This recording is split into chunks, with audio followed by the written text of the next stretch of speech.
नेपाल के दूर दराज ऊंचे पहाड़ों में साल में केवल 2 हफ्तों के लिए एक बहुत ही रेयर और खास शहद की कटाई की जाती है, मैड हनी।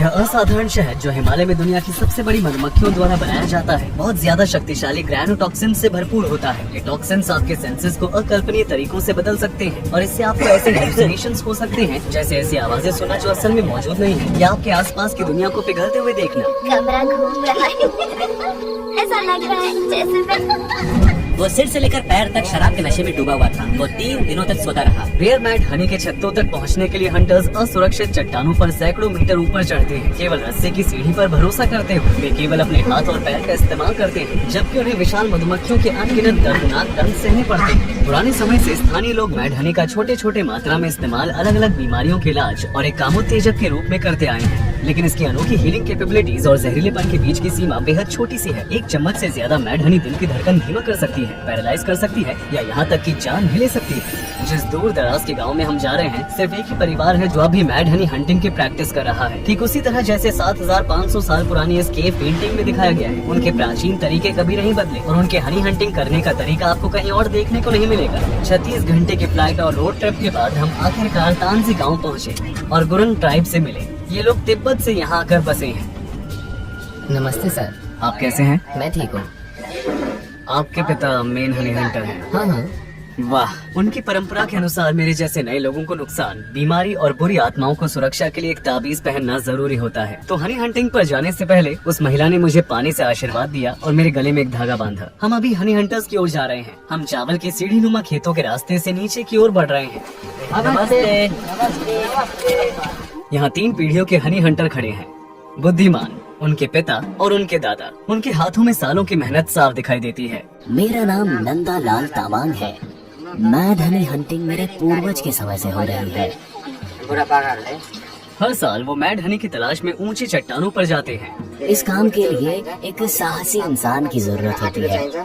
इस समय हर कोई अपने काम में बिजी है। वे इस गोल्डन पोशन यानी शहद की हंटिंग की तैयारी कर रहे हैं। नंदा और उनके पिता ये तय करने का प्लान बना रहे हैं कि किस चट्टान पर जाएंगे, जबकि बाकी लोग हाथ से बने औजार तैयार कर रहे हैं। सीढ़ी बनाने के लिए वे सावधानी से इन लकड़ी के डंडों को 2 बांस की रस्सियों की चोटी में फिट कर रहे हैं, जो कई मीटर लंबी है। इसे ऐसे डाला जाता है। चट्टान के ऊपर नंदा और बाकी गांव वाले अंतिम तैयारियों में जुटे हुए हैं। वे सीढ़ी को पेड़ के तने पर मजबूती से बांध रहे हैं। सीढ़ी को मधुमक्खियों के छत्तों के पास लाना सबसे जरूरी है। ये रस्सी का सिरा है। हमें इसे अच्छी तरह से बांधना होगा, इससे पहले कि हम नीचे उतरें। पहले वे आग जलाएंगे और फिर रस्सियों को नीचे फेंका जाएगा। वो लकड़ी कहाँ है? वो दे दो। इसी बीच बाकी लोग ताजे कटे हुए पत्तों का एक बड़ा बंडल बना रहे हैं। वे बीच में कुछ लकड़ी के टुकड़े रखते हैं और उसे रस्सी से लपेटते हैं। यह विशाल धूप ही हनी हंटर को मधुमक्खियों की कॉलोनी से बचने का एकमात्र रास्ता है। मधुमक्खियों को भगाने के लिए आग देखिए बहुत जरूरी है। बिना धुएं के मधुमक्खियाँ नहीं जाएंगी। एक बार जब वहाँ फैलता है तो मधुमक्खियाँ सुन्न हो जाती हैं। पहले वे आक्रामक होती हैं, फिर उनकी गति धीरे धीरे कम हो जाती है। क्या कभी ऐसा हुआ है कि कोई हंटर आग में फंस गया हो? देखिए, यहाँ पे मैं आपको बताना चाहूँगा कि मान लीजिए अगर जो रस्सी है वो जल गई तो जो शहद हंटर है वो आग पकड़ सकता है। ये किसके लिए है? ये स्ट्रैप इसे सुरक्षित रखता है। हंटर अपने मधुमक्खी रोधी मास्क पहन रहे हैं। अब नीचे जाने का टाइम आ गया है। जो सीढ़ी वे इस्तेमाल कर रहे हैं वो 80 मीटर लंबी है, लेकिन चट्टान की ऊंचाई इससे भी ज्यादा है। इसलिए नंदा चट्टान के ऊपर से ही अपनी चढ़ाई शुरू करता है, नीचे से नहीं। मैं उस ग्रुप के साथ रहूंगा जो चट्टान के नीचे से सहायता प्रदान करेगा। बेहतर होगा कि मैं भी मधुमक्खी रोधी सूट पहन लूं, क्योंकि जल्दी यह जगह गुस्साई मधुमक्खियों के झुंड से भरने वाली है। ठीक है, जाने के लिए तैयार? ये मैड हनी एपिस लैबोरियोसा द्वारा बनाई जाती है, जो दुनिया की सबसे बड़ी मधुमक्खी है, 3 सेंटीमीटर लंबी। यह प्रजाति एवरेज वर्कर मधुमक्खी से 2 गुनी बड़ी होती है और इनके डंक इतने लंबे होते हैं कि कपड़ों के आर पार आसानी से जा सकते हैं। उनका पहला स्टॉप एक चट्टान का किनारा है जो विशाल मधुमक्खी के छत्तों के ठीक ऊपर है। यहाँ वे सीढ़ी की पोजीशन को फिर से ठीक करते हैं। सीढ़ी का बैलेंस बनाए रखने के लिए नंदा का दोस्त रस्सी के सबसे निचले सिरे तक उतर कर वहाँ रुकता है।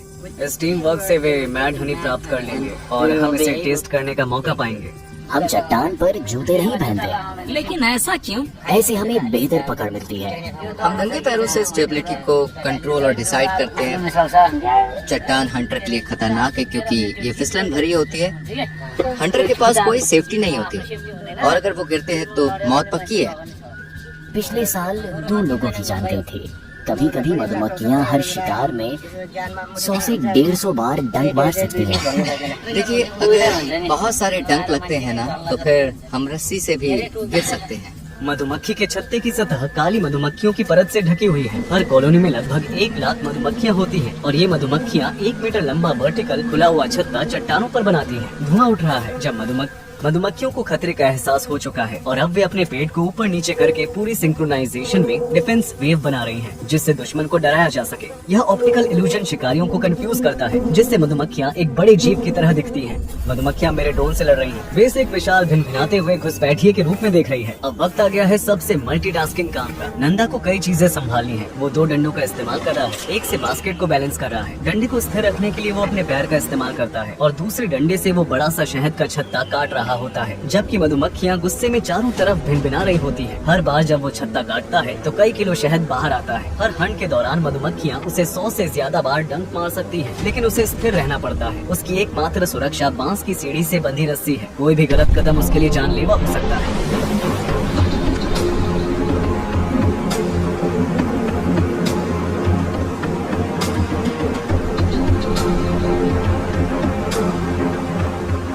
कितने समय से हनी हंटिंग कर रहे हो? बहुत समय हो गया, शायद 20 या 21 साल हो गए हैं। इस काम के लिए तो पत्थर का दिल चाहिए। ये एक जोखिम भरा काम है और इसे हर कोई नहीं कर सकता। हर कोई मैड हनी तो चाहता है, लेकिन जब वो इस काम की हकीकत को देखते हैं तो हैरान रह जाते हैं। हम इसे ज्यादा नहीं खाते, बस साल में कुछ चम्मच ही खाते हैं। ये हमें लगभग पूरे 24 घंटे तक नशे में रखता है। अगर मैं 1 चम्मच शहद खाऊं तो क्या होगा? तुम बेहोश हो जाओगे, उल्टी करने लगोगे और अनकॉन्शियस हो जाओगे। अगर मैं 2 चम्मच खाऊं तो तुम्हें कुछ भी पता नहीं चलेगा। क्या मैं पैरालाइज हो जाऊंगा? हाँ, एक दिन तुम ऐसे ही लेटे रहोगे पैरालाइज। हम वापस जा रहे हैं क्योंकि बारिश शुरू हो गई है। हम नहीं चाहते कि हमारे कैमरे गीले हों। हनी हंटर हमसे गांव में मिलेंगे। नमस्ते। जब वो खाना बना रहा था तभी लाइट चली गई। इन दिनों नेपाल में मानसून की बारिश शुरू होने वाली है। 3 घंटे से बिजली नहीं है और अब अंधेरा होने लगा है। हनी हंटर अभी तक गांव वापस नहीं आ पाए हैं। मेगू हमारे लिए टॉर्च की रोशनी में कुछ सब्जियां और चावल पका रहा है। आखिरकार सभी हंटर एक लंबे दिन के बाद सुरक्षित और स्वस्थ गांव लौट आए हैं। क्या मधुमक्खियों ने डंक मारा? चेहरे पे डंक मारा? बहुत दर्द हो रहा है। उन्होंने यहीं पर डंक मारा। एक मधुमक्खी अभी भी मेरे कपड़ों के अंदर है। वे पूरे शरीर पर थी। आज हमने कितना शहद इकट्ठा किया है? लगभग 40 लीटर। क्या आप सब जाएंगे अगर मौसम अच्छा रहा तो? बारिश से चट्टान फिसलन भरी हो जाती है और किनारा खतरनाक हो जाता है। अगर मौसम अच्छा रहा तो हम जा सकते हैं। हमें भी बताओ तुम्हारे पापा के साथ क्या हुआ? उन्होंने एक कच्चे अंडे को मैड हनी के साथ मिलाकर एक कप में पिया। आधे घंटे बाद वो बाथरूम गए। वो बाथरूम में फर्श पर चटाई बिछाकर पूरी रात वहीं सो गए। अगली सुबह वे सीढ़ियों पर अपने हाथ पैरों से चढ़ रहे थे। आखिरकार वो दरवाजे के बाहर पहुँचे और फिर भाग गए। वो 3 दिन तक सोए रहे। वो सिर से लेकर पैर तक नशे में थे। आज मैं मैड हनी ट्राई करने के लिए काफी एक्साइटेड था, लेकिन अब रात के 10 बजे से ऊपर हो गए हैं और कल सबको जल्दी उठना है शहद की हार्वेस्टिंग के लिए। रात में अकेले ट्राई करना सेफ नहीं होगा, खासकर जब हम इतनी दूर हैं और नजदीकी हेल्थ फैसिलिटी भी मीलों दूर है। तो अब मुझे कल तक का इंतजार करना पड़ेगा इसे ट्राई करने के लिए।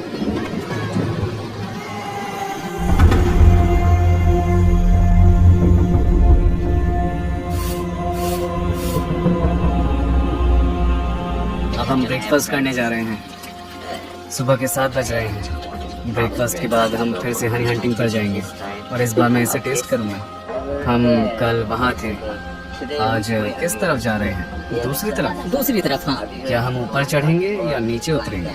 नीचे उतरेंगे। ठीक है। आज हमारे साथ एक बड़ा ग्रुप है।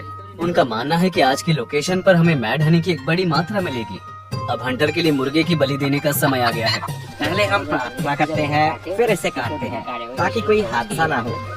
वे न लकड़ी के टुकड़ों को काट रहे हैं ताकि सीढ़ी में जोड़ सके। सीढ़ी इतनी भारी है कि 2 लोग मिलकर भी मुश्किल से इसे उठा पा रहे हैं। जब वे मुर्गे की तैयारी कर रहे हैं, हम उस चट्टान की तरफ बढ़ रहे हैं जहाँ शहद हार्वेस्ट होगी। आज का रास्ता और भी ज्यादा खतरनाक है क्योंकि जमीन फिसलन भरी है। ये पुल लैंडस्लाइड्स की वजह से गिर गया है, लेकिन हम दूसरी तरफ से पहुँच गए हैं क्योंकि वहीं पर लोग शहद हार्वेस्ट करेंगे। ठीक है, सब ठीक है।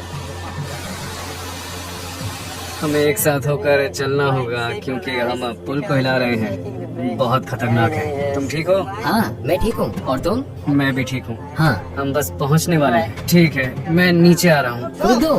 हाँ, मैंने पकड़ लिया। अगर मैड हनी से ज्यादा खतरनाक कुछ है तो वो इसका हार्वेस्टिंग करने का तरीका है। अगर वो उस किनारे से गिर गया तो उसके बचने का कोई चांस नहीं है। ये कम से कम 100 मीटर की ऊंचाई है। मैंने इसे उतार दिया था, लेकिन उसने मुझे इसे फिर से पहनने को कहा। शायद 1 घंटे में बहुत सारी मधुमक्खियाँ चारों ओर उड़ती नजर आएंगी और वो काफी गुस्से में होंगी। इंतजार करते समय भी कुछ मधुमक्खियों ने हम पर शौच करना शुरू कर दिया था। जो आप उसकी उंगली पर देख रहे हैं वो मधुमक्खी का मल है। ये हनी टॉयलेट है। तो ये मधुमक्खी का मल है। नंदा और बाकी हंटर फिर से काम में लग गए हैं। सीढ़ी और जलता हुआ बंडल नीचे उतार दिया गया है। मैड हनी हार्वेस्ट शुरू हो गया है। देखिए कैसे उसने अपने पैर से इस लकड़ी को ठीक किया है। कमाल है। वो वहाँ एक एक्रोबैट की तरह काम कर रहा है। ग्रैनोटॉक्सिन्स हिमालय में खिलने वाले रोडोडेंड्रोन फूलों के रस से आते हैं और मधुमक्खियों को 1 किलो शहद बनाने के लिए लगभग 40 लाख फूलों का दौरा करना पड़ता है। एक एवरेज वर्कर मधुमक्खी अपनी पूरी लाइफ टाइम में सिर्फ 1 टेबल स्पून का 20वां हिस्सा शहद बनाती है। इसलिए ये कोई हैरानी की बात नहीं है कि 200 ग्राम रेयर मैड हनी, जिसमें सबसे ज्यादा ग्रैनोटॉक्सिन होते हैं, जिसको मैं अभी टेस्ट करने वाला हूँ, मार्केट में लगभग $400 में बेची जा रही है। लेकिन दुखद सच ये है कि अपनी जान जोखिम में डालकर हार्वेस्ट करने वाले हंटर्स किलो के हिसाब से हनी बेचकर प्रति व्यक्ति $20 से भी कम कमाते हैं।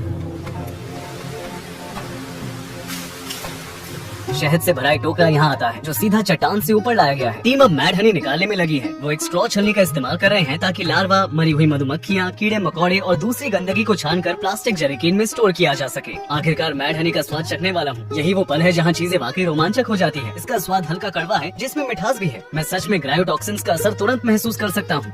थोड़ी झंझनाहट हो रही है ना? हाँ, इसका टेक्सचर अलग है। ये मुंह में जलन पैदा करती है। जैसा तुमने कहा था ये शुरू हो चुका है।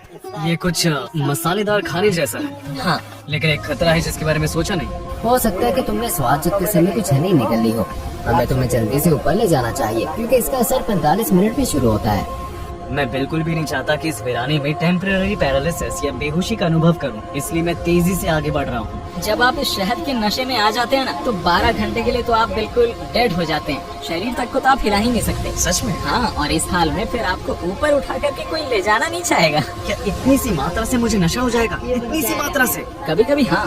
हमारे लिए वापस जाने के लिए काफी लंबा रास्ता है। हम जल्दी से गांव लौटने की कोशिश कर रहे हैं। उम्मीद है मेरा शरीर मुझे धोखा नहीं देगा। क्योंकि हम काफी ऊपर चढ़ चुके हैं, यहाँ हम थोड़ी देर के लिए ब्रेक लेने वाले हैं। हम उस मुर्गे को खाएंगे जिसके शहद के हार्वेस्ट से पहले बलि दी गई थी। ले लो भाई। शुक्रिया भाई। उसे कई बार मधुमक्खियों ने डंक मारा है और एक दर्दनाक डंक उसकी निचली होठ पर लगा है। उसका होठ अब साफ तौर पर सूज गया है। कुछ खाने से मैड हनी और ग्रैनोटॉक्सिन की अब्जॉर्प्शन की गति धीमी हो जाएगी जो मेरे खून में जा रहा है। इससे हम थोड़ा कम जल्दबाजी से आगे बढ़ सकते हैं। मैड हनी को सबसे पहला बायोलॉजिकल वेपन माना जाता है। 67 BC में जब रोमन आर्मी ने ब्लैक सी रीजन पर हमला किया तब पॉन्टस किंगडम के सोल्जर्स ने उनके रास्ते में मैड हनीकॉम्स रख दिए। रोमन सैनिक इसका सामना नहीं कर पाए, नशे में हो गए, अपनी सुरक्षा खो बैठे और अंततः उनकी दुखद मौत हो गई।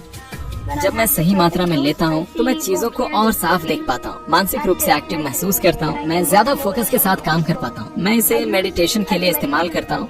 सही मात्रा क्या है?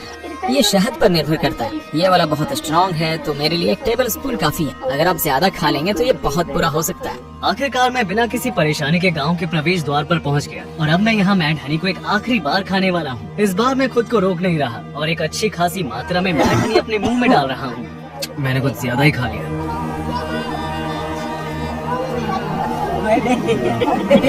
मुझे नहीं पता कि ये कितना ज्यादा है, लेकिन मैंने पूरा निकल लिया।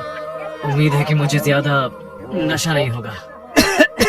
इसका स्वाद बहुत ही ज्यादा कड़वा है और इससे मुझे काफी खांसी हो रही है। अब इंतजार करेंगे और आप लोगों को अपने अनुभव के सारे डिटेल्स बताऊंगा। आपके शरीर में सबसे पहले गर्मी महसूस होगी, फिर हल्की झंझनाहट भी।